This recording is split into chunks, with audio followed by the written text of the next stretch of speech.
বিপদ আপদ আসতে পারে, হতাশা, এগুলোর সময় আপনি আল্লাহ থেকে মুখ ফিরাতে পারবেন না।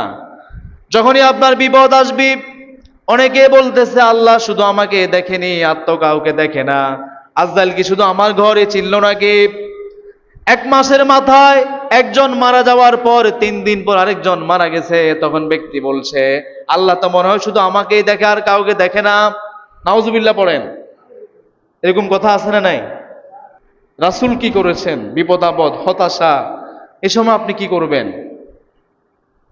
রাসূলকে কাফেররা গালি দিচ্ছে, রাসূলকে অত্যাচার করছে, রাসূলের পিঠে উটের পচা নাড়িবুড়ি তুলে দিচ্ছে, রাসূলের উপর আঘাত করছে, পাথর মারছে, পাগল বলতেছে, গণক বলছে, জাদুঘর বলছে, নাউজুবিল্লাহি মিন যালিক।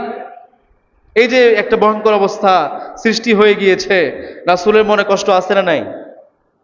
কোরআনে আল্লাহ তাআলা বলছেন, নবী, ওয়ালাকাদ না'লামু আন্নাকা ইয়াযীকু সাদরুকা বিমা ইয়াকুলুন ফাসাব্বিহ বিহামদি রাব্বিকা ওয়া কুম মিনাস সাজিদিন। কোরআনে আল্লাহ তাআলা বলছেন, নবী, ওয়ালাকাদ না'লামু আন্নাকা ইয়াযীকু সাদরুকা বিমা ইয়াকুলুন। তারা আজকে আপনাকে যা বলছে, তারা যে আপনাকে গালিগালাজ করছে, আপনাকে পাগল বলছে, জঙ্গি বলছে। আজকে আমাদের সমাজে আলেমদেরকে বলছে জঙ্গি, আলেমদেরকে বলা হচ্ছে রাজাকার, আলেমদেরকে বলা হচ্ছে মৌলবাদী, আলেমদেরকে বলা হচ্ছে সন্ত্রাসী।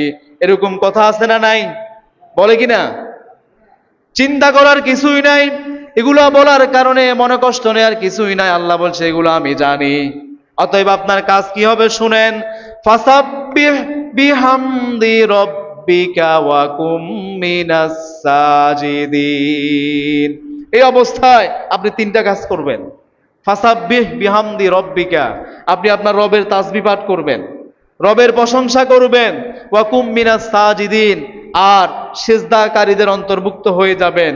কথাটা এজন্যই বললাম, বিপদ আপদ আসতে আমাদের একিন বিশ্বাস চলে যায়, ইস্তেকামাত থাকতে পারি না। আপদ বিপদ মুসিবত বাধা বিপত্তি আসলে আমাদের ইস্তেকামত চলে যায়। তখন এরকম হলে আপনি, এটা ইমানদারের বৈশিষ্ট্য নয়। এরকম হলে আল্লাহ বলছে বিপদ আপদ বাধা বিপত্তি গালিগালাজ করলে আল্লাহকে ভুলে যেতে হবে নাকি সিজদায় পড়তে হবে? ওখানে আল্লাহ আয়াতে বলছেন যে আল্লাহকে স্মরণ করো, আল্লাহ তাসবিহ করো, জিকির করো, আল্লাহ তোমার সাথে আছেন, ভয় পাওয়ার কিছু নেই। গারে হেরা, সৌর পর্বতের গুহায় রাসূল এবং আবু বকর সিদ্দিক রাদিয়াল্লাহু তাআলা আনহু গুহার ভিতরে আশ্রয় নিয়েছেন। কাফেররা চতুর্দিক ঘেরাও করে ফেলেছে, গুহার ছিদ্র দিয়ে কাফেরদের পা দেখা যায়। আবু বকর সিদ্দিক রাদিয়াল্লাহু তাআলা আনহু একটু ভয় পেয়ে গেলেন, এই তো মনে হয় ধরা পড়ে গেলাম মনে হয়।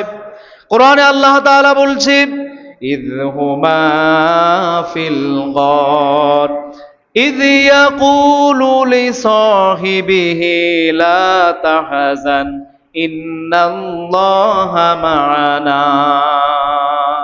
ইয হুমা ফিল গার, যখন তারা দুইজন গুহার ভিতরে, ইয ইয়াকুলু লিসাহিবিহি লা তাহজান, যখন রাসূল তার সাহেব, তার সাথী আবু বকরকে বলছেন লা তাহজান, ভয় পেও না আবু বকর, চিন্তা করো না আবু বকর, ইন্নাল্লাহা মা'ানা, নিঃসন্দেহে আমাদের সাথে কে আছেন? এটা তো আমাদের হয় না। বিপদ আপদ বাধা বিপত্তি আসলে আমাদের ইমানটা একিন, যে 2 নম্বর সত্য একিন থাকা, একিন তো আমাদের থাকে না, একিন দৃঢ় বিশ্বাসটা চলে যায়। তখন আপনাকে বলতে হবে ইন্নাল্লাহা মা'ানা, নিঃসন্দেহে আল্লাহ তাআলা আমার সাথে আছেন। যত বিপদ আসুক না কেন, বাধা আসুক না কেন, যত বিপদে পড়েন না কেন, পড়বেন ইন্না লিল্লাহি ওয়া ইন্না ইলাইহি রাজিউন। এটা হচ্ছে ইমানদারের কাজ। এজন্য কোরআনে আল্লাহ তাআলা বলছে, যখনই মুমিনের বিপদ আপদ মুসিবত আসে তখন সে পড়ে ইন্না লিল্লাহি ওয়া ইন্না ইলাইহি রাজিউন। আল্লাযীনা ইযা আসাবাতুহুম মুসিবা, যখন কোনো বিপদ আপদ আসে আপনাকে বলতে হবে আমরা আল্লাহর জন্য, আর বলবেন তার কাছে ফিরে যেতে হবে, আর আপনাকে এই কথা বলতে হবে ইন্নাল্লাহা মা'ানা, আমাদের সাথে একমাত্র আল্লাহ আছে।